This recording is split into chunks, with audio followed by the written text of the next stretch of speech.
All right, here is the video review for Studio Series 86 BLURR. Here he is in his vehicle mode, and he does have his weapons attached underneath the vehicle mode, which makes him a little inaccurate here just for display, but he does come with a little arm welding torch looking thing, and then his rifle, of course.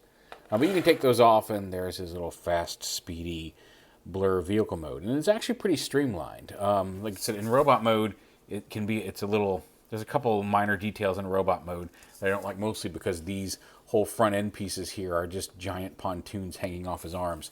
But for the most part, it's a really slick looking BLURR vehicle mode, and I dig it. He's got a little seat here. The first few times I transformed him, I didn't realize that was a seat, and I forgot to flip it up. And honestly, if you forget to flip it up, he doesn't really look any worse. But there is a little seat here in his abdomen that you can flip up if you got. It's easier when he's not already in car mode, because then you don't have these legs getting in your way of popping it up. Let's see if we can't hook his little dealy bopper in there. There we go. But he does have a little seat in there, and super speedster. Feet, legs, it's all there. Little flibby dibble. That's what I call this. This is flibby dibble. So to transform him, we'll just go ahead right here.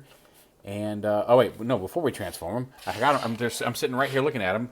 Here he is with his Studio Series 86 friends, the new Autobot cars here in the movie. Smaller cars. And two of them are like I said, Hot Rod's technically a deluxe sold at a Voyager price point. We've talked about that. He justifies that with his engineering and accessories. But size class, just figure size wise, I don't think it's wrong to put him in with his fellow deluxe cars, because they all fit together and they look really good together. The colors are complementary to each other. Like these three guys together always look good on a shelf. I just think, like I said, their colors look really nicely all together.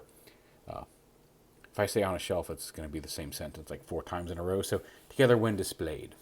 Anyway, just to give you an idea of how he scales in with his movie buddies. So now on to transformation. We'll go ahead and pick him up, and we'll go ahead and untab his feet here. Get them kind of loose. Unpop the arms out here, and they'll kind of swing out to the sides on these arms. And then we want to fold these panels. Actually, that's why you need to untab the feet, because they're tabbed into these blue panels. Fold these blue panels up and tab them on to the side of the vehicle mode here. And then you can bring the shoulders up to lock into place there, like that. Then we got the legs, which we want to kind of pop open underneath here, like this, and open up, and then split. We pop apart here in the middle, like that.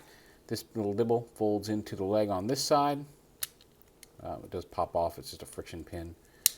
I don't think it folds any farther than that. I think it stops right there. But then you fold his leg around and tab that together, and fold his foot down to complete the leg. And same over here. Tab that all together and fold his foot up. Fold up his little abdomen seat, and you can see it's much easier to open when you don't have the legs right there.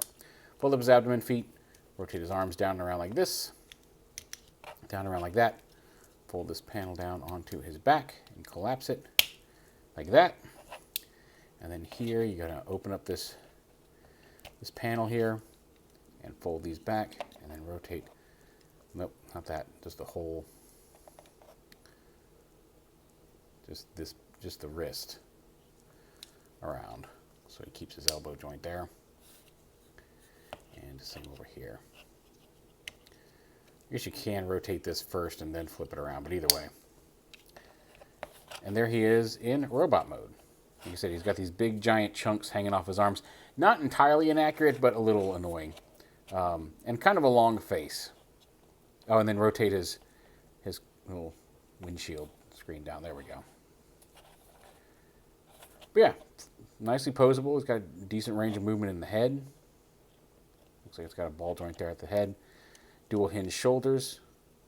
Bicep swivel there just above the elbow. 90-degree elbows. He does have wrist swivel, although you do have to move the pontoon with it. You can see it's attached there to his wrist. He's got a waist swivel, range of motion, dual hinge hips, a thigh swivel, He's got a knee. He's got like this secondary knee piece that doesn't really serve any purpose. It's not a separate. It's a separate piece, but it's not a separate piece, if you know what I mean. It can kind of gap a little bit.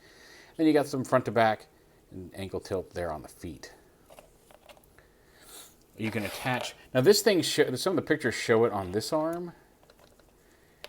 I guess you can use it on either arm. I found that just with the way these little tabs work and these hinges, you can actually get it to sit all the way down a little easier on this arm. Maybe that's just, well, no, maybe I guess it's about the same on either side. Yeah. And you can hold his rifle. So put his rifle there. We'll go ahead and attach this over here so you can turn his arm into a little welding device. And those are his accessories. But a very nice shade of blue. Like I said, a pretty decent, it's fun to play with.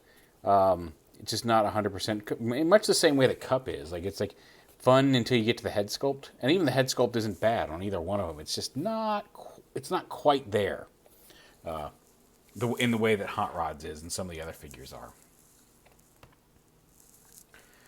But all in all, he's a pretty nice little figure. And, of course, here he is with his other buddies. Cup, you stay. Hot Rod, you look. And they make a really nice trio to put on your shelf. If you're into the 86 movie, if you grew up watching it, or if you've come to it lately, either way, this is a really nice. They're all three of them are fun toys. I think if you're going to buy any one of these three, get Hot Rod. He's a little bit more, but he's worth the money. But they're all fun to play with. I enjoy having them. I'm glad I got them. Like BLURR, I was kind of iffy on, but like once I got them on the shelf and put them together with these two, that's a really fantastic looking display. If you want to, you can bring in, even though it won't 100% match, you can bring in Siege Springer and have a lot of the new gang together. I don't have RC yet. I don't know if I'm going to pick up RC. Maybe when she comes, maybe in the Kingdom Wave. When that hits, I'll grab her. Because I haven't seen her physically in the store for Earthrise. I'm not doing a lot of hunting right now. For all the obvious reasons. Wear a mask, double mask, triple mask, I think is the new recommendation for the more contagious stuff. Just be safe. We're almost through this. I'm in line for a shot. My wife's in line for a shot. So hopefully, come summer, we'll all be able to hang out again, at least in some capacity. But anyway, yeah, I haven't been hunting. I may pick up RC down the line just to go with the with these guys. I don't know if I'm going to go in for Kingdom Ultra Magnus. I know he's different, but I'm tired of getting the same barely modified figures in like all three waves. But yeah, whatever. But anyway, there is Studio Series 86 BLURR. Like I said, of all the Studio Series figures out so far, he'd probably be the last one I'd pick up if I had to put him in order. But I do think he is still worth picking up.